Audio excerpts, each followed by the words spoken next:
Hello everyone. Welcome to some more Choice of Rebels.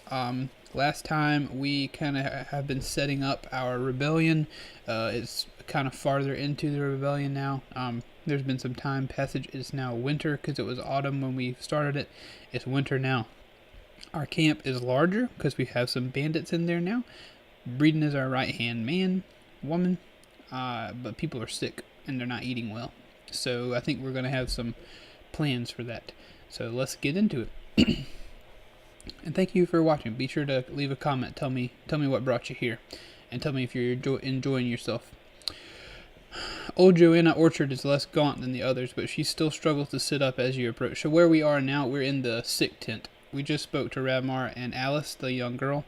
And she said that the little girl looks like she's going to die. She's got fever. But she told us that she's not going to die. And now I guess we're working our way through the sick tent. So, old Joanna Orchard is less gaunt than the others, but she still struggles to sit up as you approach. Callan, she says, her usual asperity half lost in a wheeze. What have I told you about coming down here? What will the band do if you take ill? You shrug, crouching at her side. She used to greet your mother in the same tone, and you long ago learned to hear the affection in it. Follow Breeden until I'm better again. I could use a rest. Always such a damn cheek from you, Joanna growls, dissolving into coughs as she waves you away. Come pester me when I'm well, Captain. You cross the tent to join your friend Terra Abler, whose healing skills have been stretched to their limits in the last few weeks. He acknowledges you with a nod, his usual good cheer entirely gone. Where do we stand? You ask tersely. With everyone on reduced rations, the rains and cold are pushing them over the edge, Terret replies, scratching his untrimmed beard. Some of the elders were consumptive already, and it's spreading. We still can't make a real fire for them, Captain. A fire might be the death for all of us, with the Thurges hunting. Despite the vastness of the windward wilderness, it's no easy task to keep what amounts to a small village hidden from hegemonic eyes. We just had one fly over. Terret looks up at you in dismay. Even more than Zvad, he's clearly hoping you're not about to tell him to move. Shoot.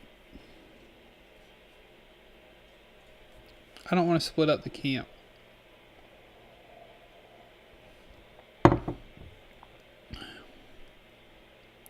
I feel like if we move, it's going to be the death of somebody. Sorry, I got something on my mouse that I'm trying to get off. You know, a mouse is one of those things that, like, you don't pay attention to it but if you really look at it after you've used it for a long time, it gets gross. Anyway, I told Zvad we're moving, so let's try the move. I mean, it ain't real. These ain't real people, but I do care about them. Terret purses his lips, silently accepting the necessity. We'll need more mules than we have now, at least 7 of them. More and more of my charges are too weak to climb unaided. If the enemy does come after us, we'll hold back the rest of the band. He has a point, but the band only has 11 mules in all. You've assigned 4 to Terra, and if you keep rations as they are, another 7 or 8 mules will likely be needed for the weekly barley run. Depending on your raiding intentions, you might need more to carry the loot your raiding parties recover. We'll let them have more. We'll give more mules to the sick.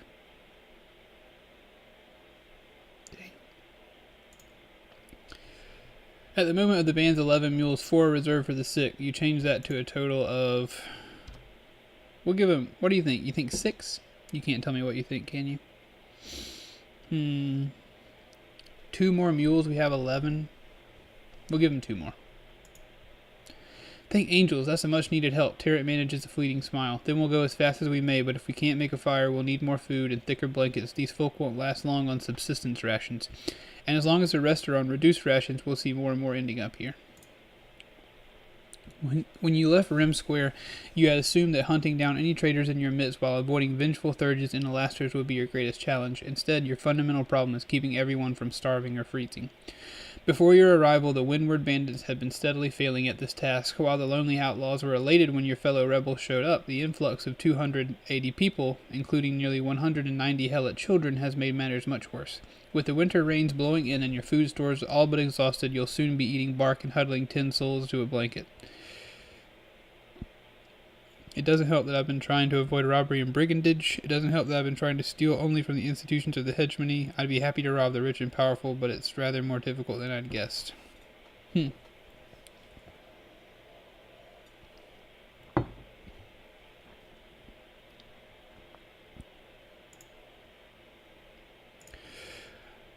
We've been trying to steal only from the institutions of the hegemony. That's why it's tough. You don't want the merchants and nobility of Shayard to dismiss you as a mere bandit. You're a rebel, not a thief. The Windward outlaws were surprised at your scruples, but for now they're willing to follow your lead, as you're living in such a poor place for banditry anyway. No commerce flows through the remote forest Windward Pass. There are 5 other major passes into Windery, the province of the hegemony neighboring you to the west, and merchants unsurprisingly prefer the better inhabited and patrolled routes. Like you, the outlaws fled into the wilderness because it was the best place to stay hidden from the hegemonic authorities, not because it's an easy place to live or thieve. Hunting is their usual mainstay, but this year a pestilence killed off virtually all of the local deer. You're thus facing the prospect of at least 10 weeks of hard winter in which there will be very little to forage or hunt. The food you brought from Rim Square has helped you through the last few days, but you're fast approaching the moment when your stores will be empty. We've a bit of barley left yet, Captain. Penn Thatcher's voice is brisk as ever, but it's become needier, and her grin is a mere flicker under hollow cheeks. I already miss shrub yams. Can you believe it? You nearly smile yourself. The mash you constantly ate as a helot was undeniably filling, if so tasteless it was hard to choke down. How are the others finding the march? Fine, Penn declares at once. Don't worry about us healthy ones, Captain Callan. I carried baby Eli on my shoulders. Excuse me, pig? You need to be quiet. I carry baby Eli on my shoulders half the day as well as my share of the load, and we can do another mile if we need to. Every able-bodied child older than 3 years is bearing some of the band's food. You can't send the children off on raids, but together they can carry most of your stores, freeing your mules for longer journeys. Mia, you need to be quiet. Excuse me, I need to deal with my pup.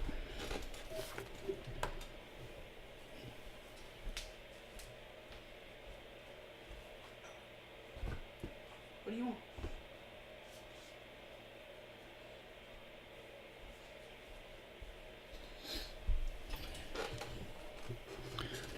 I am not sure what her problem is. That's okay. Okay, so at least laughing and joking with the children on the trail adds some joy to your otherwise bleak traverses. I wish I could enjoy their company, but all I can feel when I look at them is crushing responsibility of keeping them alive. Every time I see them struggling snail-like up a hill, it maddens me. Of course it's not their fault, but each child in this band is a bloody millstone around our necks. I'd not imagined that my fury at the hegemony could go any deeper, but for forcing this on the children of Rim Square as the only alternative to the harrower.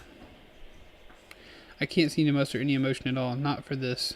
Not any other of our obstacles. There are so many.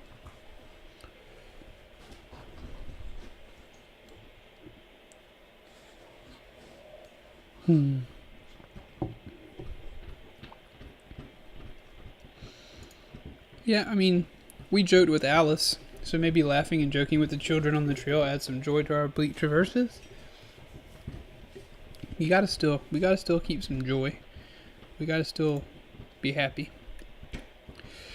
As the self-appointed children's steward, Penn reports to your quartermaster, Yeben Skinner. Ellery's blind brother has a better head for figures than anyone else in the band. Without seeming effort, he's kept close track of the supplies borne by 157 healthy children.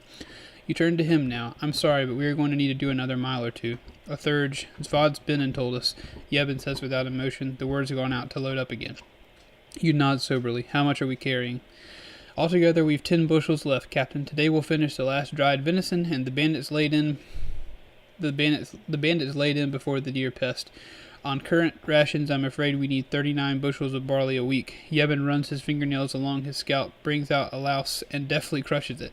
I hear 3 or 4 of the Windward band's old merchant contacts have confirmed that they'll still risk taking our coin. Our 449 drachms could bring us about 28 more bushels by the end of the week if you send for it now. That would get us almost all of what we need for now. Somehow, you'd hope that what your comrades brought from Rim Square would last you beyond the first week of winter. Yeben nods at one lip thoughtfully.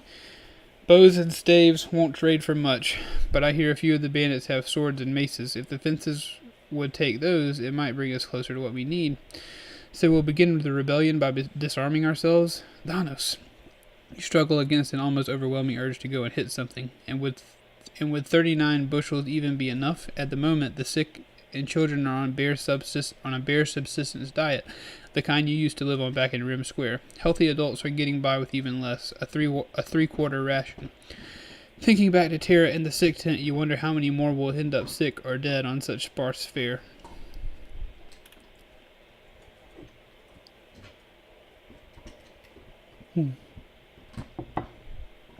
Let's ask him what he thinks. Don't promise anything you can't give, Captain Callan, Yebin says shortly. If you're sure we can bring enough food to feed us better, just give the order. But if you tell us we'll all eat like princes and then we had to cut back sharp when the barley doesn't come in, well, his voice trails away. Alright, I'll tell Yebin to keep the rations as they are. Aye, Captain. Yebin rubs his cheeks unhappily, and angels help us all. Taking your leave, you head off to help in striking the last tents.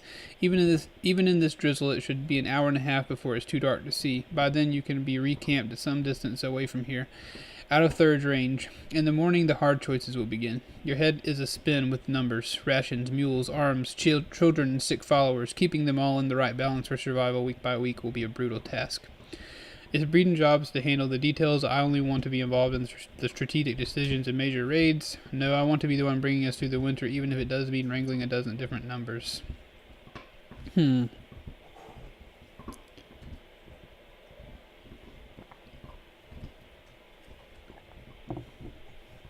Excuse me.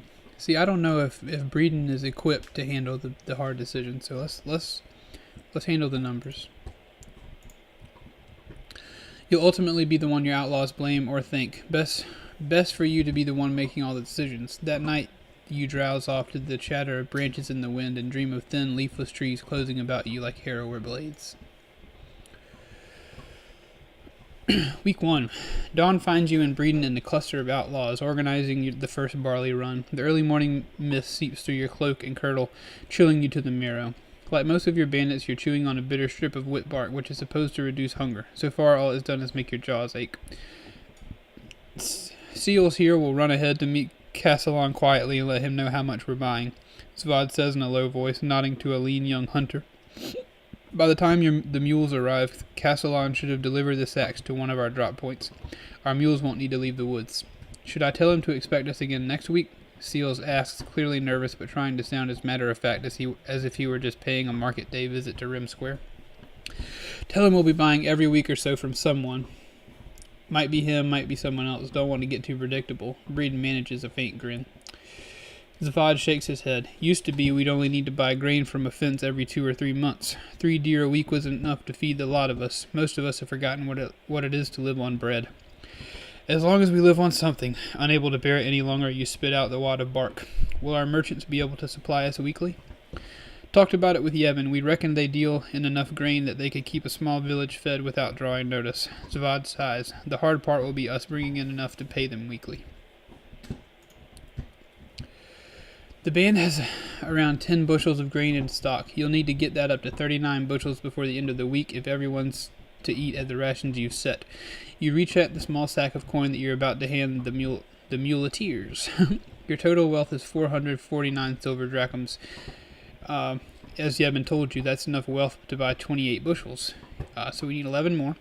You could also fit some of the Windward Bandits' forged arms to buy more food. The various weapons you have to sell could fetch up to 500 more drachms, enough for another 31 bushels. It's a choice that kept you awake for much of last night. You don't yet have any idea how much food you'll be able to get on raids this week. For example, by raiding grain barns, or whether your ability to feed your band will depend entirely on the grain these muleteers bring back. Golly, we're already so short on mules.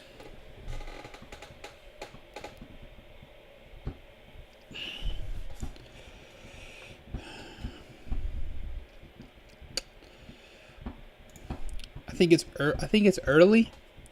It's early in the game, so maybe we'll get an option to sell weapons or animals later, but right now let's see if we can't handle it with raids.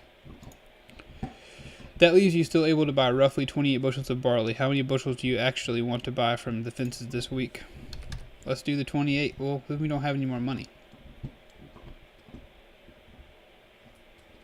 Let's buy him. Let's buy 28.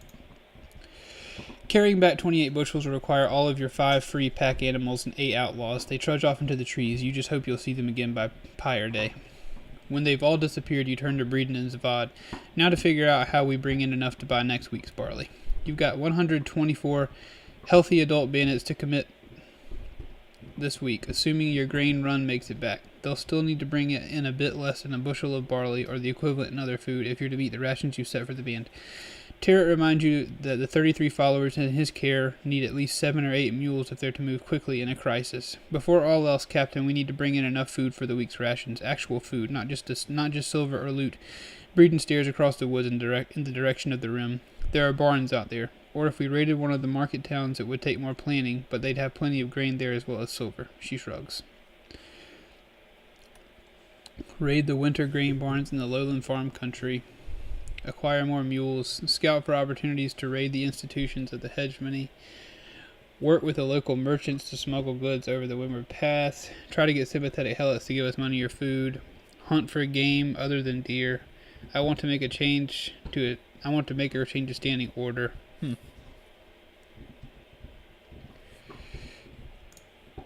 What do we want to do?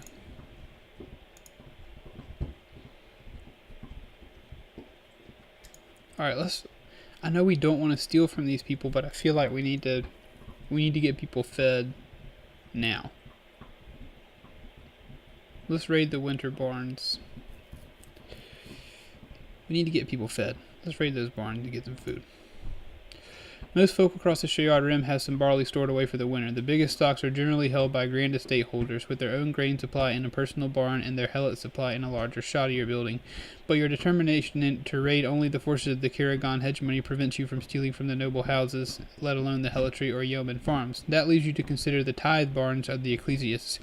At barning day, a share of the barley harvest is due to a village. Okay, so it takes away some of our decisions. Gotcha. That leads you to consider the tithe barns of ecclesiasts. The share of the barley harvest is due to a village or town's priest to provide charity to the deserving poor and prevent usury by grain dealers. In practice, much of it is sold down the river, funding more temple building and generous priestly incomes. Much of the rest goes to feeding the local Alistair garrisons, who accordingly guard their tithe barn closely. 30 bandits. Yeah, ouch. I say let's try it. Raid a tithe barn. Some of your followers will have qualms about stealing from the priests. They don't love the ecclesiasts, but many of them miss the diakons, low-level priests who carry out the angel sacraments of compassion in the helot camps, and they dread Xanos and its implacable retribution. We reckon the angels understand what forced us into the woods, a grizzled bandit mumbles. We don't think they've pulled their hand back from us. If we go robbing temples, well, they might decide it's not worth sparing us anymore, but you've got to get food for the band somewhere. The tithe barn you know best, Ecclesia Zebed's great storehouse in Rim Square, will be thick with Alistairs and Thurges, too many for your band to handle. You're aware of one other village barn in the reach of Windward Wilderness, though. They've probably got enough bushels sorted there to load 40 mules. Your mules will only be able to carry away a fraction of the grain. It's a shame you don't have any uncommitted mules this week, but your outlaws can carry back enough to feed themselves, at least. Do you want to send one of the band's better commanders to lead the fight against the barn's Alistair guards? You or any other individual rebel can usually lead one raid per week, and you're aware that when both you and Breeden go off on raids, it slightly reduces the morale of the outlaws left leaderless in the wild. So you need to prioritize wisely. I trust this VOD to handle this one. Let's VOD handle it. Okay, Zvod returns from the tithe barn raid and report 9 casualties. We're losing more people than we need to, Captain, he observes wearily. I know I'm not your deputy, and maybe it's not my place to speak up. Don't want to step on any toes, but I reckon you need to hear it. What do we need, you ask? Most importantly, more forged arms. If we're going to keep going toe-to-toe with Alistairs, fewer fighters who think we're all going to die and panic the first time someone swings a sword at them.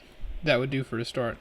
You soon hear the raid survivors weeping about being cursed. Apparently the village priest ran out while they were loading up the grain and damned them for taking the angel's tithe. More than one of your outlaws is now miserably expecting to be struck by lightning in the next winter storm. Those injured on the raid don't expect to survive. Golly, this is horrible. You've noticed Breeden has a knack for setting people's minds at ease on these matters. Perhaps you ought to be making more use of that gift. After the rebellion, a few of the Rim Square helots panicked, believing they damned themselves for fleeing rather than submitting themselves to the Thurger's punishment. Breeden calmed them down, speaking fluently and with conviction about the injustice of the thaumatarchy and the angel's compassion. There's something in the way she talks about the Angela that reminds you of Hera Elena, a confident warmth, with none of the fear or guilt that you've heard from so many diacons. Let's ask Breeden to reassure them. Aye, Captain Callan, Breeden says grimly when asked, if any priest can shake them like this, we won't last long.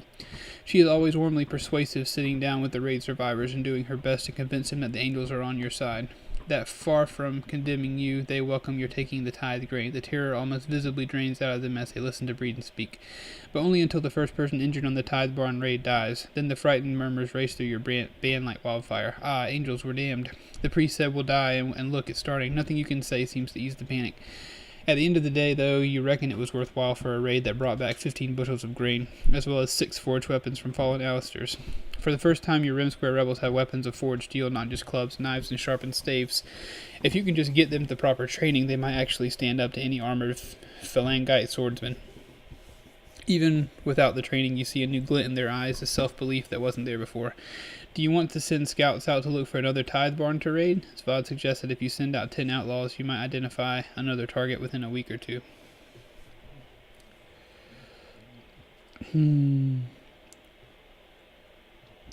I think we should keep raiding the priests. We'll get the best results if we send people out in 2s and 3s, Captain Breeden advised. Larger groups will cover less ground and be at more risk of getting caught. 3s and 4s, a mere pair of rebels might be too much temptation for some yeomen imagining a bounty on their bodies, and it means that we can have at least one windward bandit in every small group. You've not yet had time to seek out the traitor in your midst. If your fellow Rim Square rebels are free to roam at will, they'd also be free to pass information to the Hegemony. Breeden nods at once. You send out 10 scouts to range across the northern and outer rim in search of another invulnerable tithe barn.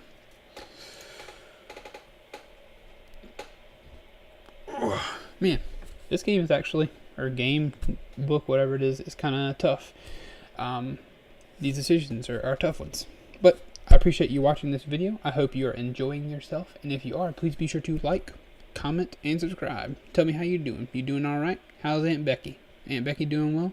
I hope so. It's been a while since I've seen Aunt Becky. Well, without further ado, we'll see you in the next video.